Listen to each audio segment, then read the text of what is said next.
Hello అమ్మా. నాని అంటే ఇయ్యాలా నీకు? వదిలే అమ్మా, శనివారం కదా, పార్సల్ తెచ్చుకుంటున్నాను. సరే నాన్న, సరే మరి. సరే అమ్మా.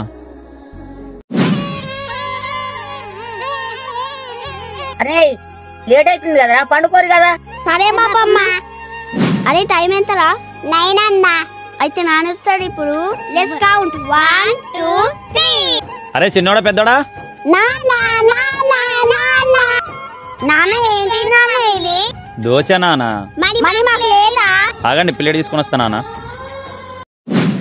అరే మీ నాన్నని తిననీయదు కదరా. ఏం కాదులేవే, నువ్వు తిను నానా. వద్దు నాన్న, నువ్వు తిన్నానా? నేను తింటగా, నువ్వు తిన్నానా? నాన్న నువ్వు కూడా తిన్నానా? నాన్న ఒక కథ చెప్పవా? అనగనగా ఒక రాజ్యం. ఈ వీడియో మీద మీ ఒపీనియన్ కామెంట్ బాక్స్ లో పిన్ చేయండి.